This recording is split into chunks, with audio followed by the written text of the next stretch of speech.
வணக்கம் மக்களே, வணக்கம். சற்று முன் கிடைத்திருக்கக்கூடிய ஒரு முக்கியமான தகவல் ஒன்றை பார்க்க போகிறோம் மக்களே. சற்று முன்பு விளையாட்டுத்துறை அமைச்சராக இருக்கும் உதயநிதியின் அமைச்சர் பதவி அதிரடியாக பறிச்சிருக்காரு முதல்வர் ஸ்டாலின். என்ன காரணம்? அப்படி என்ன தப்பு செய்துவிட்டார் விளையாட்டுத்துறை அமைச்சராக இருக்கும் உதயநிதி அவர்கள்? இதற்கான முழு காரணம் யார்? இல்லை இது உண்மை தகவலா இல்லை வதந்திகள் பரப்புகிறார்களா அப்படின்றத பற்றி தான் இந்த ஒரு காணொலியில் நம்ம தெளிவாக பார்க்க போகிறோம் மக்களே. துல்லியமாக வீடியோ பார்க்க போகிறோம்.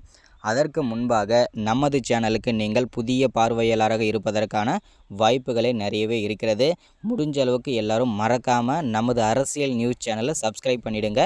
சப்ஸ்கிரைப் பண்ண உடனேயே பக்கத்திலே ஒரு பெல் பட்டன் வரும், அதை கிளிக் பண்ணி ஆல் என்ற ஆப்ஷனில் போட்டு வச்சுக்கோங்க. தொடர்ந்து நம்ம வீடியோ போட்டோம்னா உங்களுக்கு நோட்டிஃபிகேஷன் வந்துடும். அதை பார்த்து தெரிஞ்சுக்கலாம் இன்றைக்கி என்ன அரசியல் நியூஸ், இன்றைக்கி என்ன அரசியல் அப்டேட்டுன்றதை தெளிவாகவும் துல்லியமாகவும் தெரிஞ்சுக்கலாம் மக்களே. அது மட்டும் இல்லாமல் வீடியோ பார்க்குற ஒவ்வொருத்தரும் மறக்காமல் லைக் பண்ணிவிடுங்க, மறக்காமல் ஒவ்வொருத்தரும் ஷேர் பண்ணுங்கள். ஓகே, வாங்க வீடியோக்குள்ளே போகலாம். சற்று முன்பு கிடைத்திருக்கக்கூடிய ஒரு முக்கியமான பரபரப்பான அதிர்ச்சிகரமான சோகமான தகவல்னு கூட சொல்லலாம் திமுகவின் ஆட்சியை பொறுத்த வரைக்கும். ஏன்னா கடந்த 2-3 மாதங்களாகவே திமுகவில் இருக்கக்கூடிய முக்கியமான அமைச்சர்கள், மூத்த அமைச்சர்கள் எல்லாமே அமலாக்கத்துறையிடம் சிக்கி சின்னாபின்னமாக ஆகிட்டு வந்துட்டுருக்கிறது ஆல்மோஸ்ட் தமிழ்நாட்டில் எல்லாருக்குமே தெரிஞ்ச விஷயந்தான். முதல்ல செந்தில் பாலாஜி அவர்கள் சிக்கினார். அவர் புழல் சிறையில் அடைக்கப்பட்டு வந்திருக்காரு.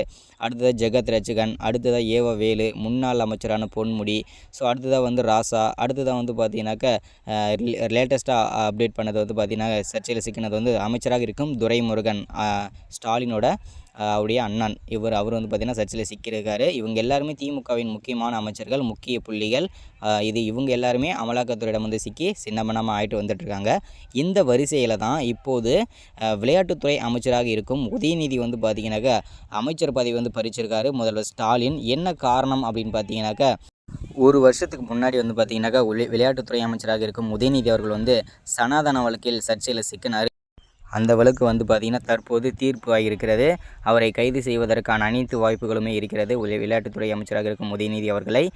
அதே மட்டும் இல்லாமல் முதல்வர் ஸ்டாலின் ஒரு முக்கியமான அறிவிப்பும் கொடுத்துருக்காரு. அது மட்டும் இல்லாமல் அதிரடியான நடவடிக்கையும் எடுத்திருக்காரு. அவரை பார்த்திங்கனாக்கா அவருடைய அமைச்சர் பதவி பார்த்திங்கனாக்கா பறிபோயிருக்கிறது. இது பெரும் பேரதிர்ச்சியை உருவாக்கியிருக்கிறது திமுகவின் மத்தியில். அது மட்டும் இல்லாமல் ஸ்டாலின் அதிரடியான நடவடிக்கை எடுத்ததுனால உதயநிதி அவர்கள் கடும் கோபத்தில் ஆழ்ந்து போயிருக்கிறார்.